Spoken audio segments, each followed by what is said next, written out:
So the first thing that we want to look at here is that we're talking about example 6.4, and this one involves the drag force.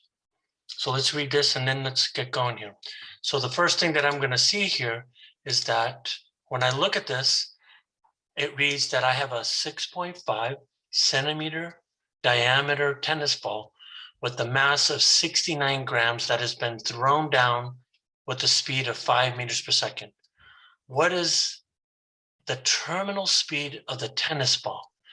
And the hint here is that they're giving you what the coefficient of drag is for a sphere, which is 0.47. Because it's an air, we automatically know that the density of air is kilograms per meters cubed. So the first thing that really gets me here is that there's a decoy here. And what I'm saying here is that there's a decoy in the problem. And that is throwing the ball at 5 meters per second. The reason why that's a decoy is it has nothing to do with it. And the reason why this is a decoy here is that we are interested in what? The terminal speed of the ball. So it doesn't matter what happens prior to that. The only thing that matters is that it's in terminal speed, which then means what? Its acceleration is 0, which then tells us that the net force is 0. Okay. So here we go. So what we do know here is that, we do know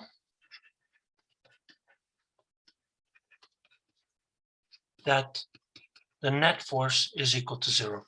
So if I draw a free body diagram of the situation, what that means here is that if I'm throwing it down, we know that this speed is a constant speed. So I have to have balanced forces. In other words, mg has to balance out the drag force. Now we could pick any direction we want, but we could just say, hey, we just said the net force is 0.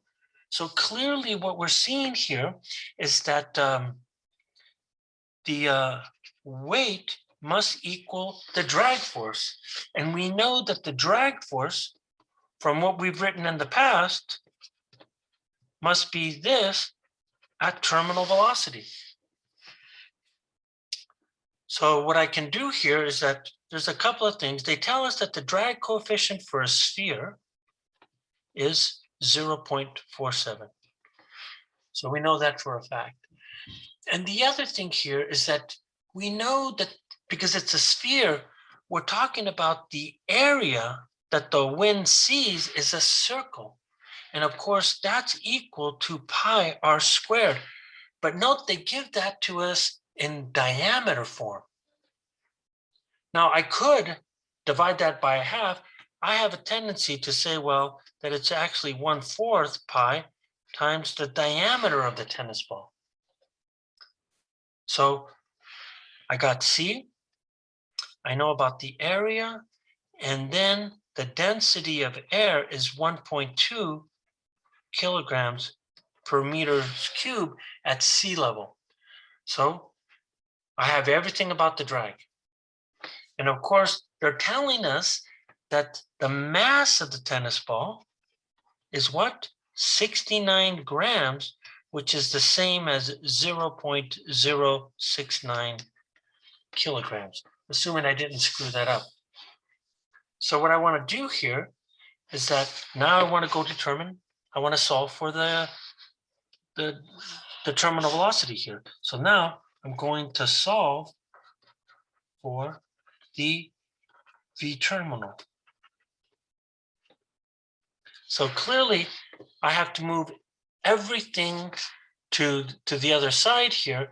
So what I'm going to do here is that I'm going to try to make it easy, and I'm going to take this as a one coefficient, and I'm just going to divide everything. So I have V terminal. So then I should have 1/2 C of the sphere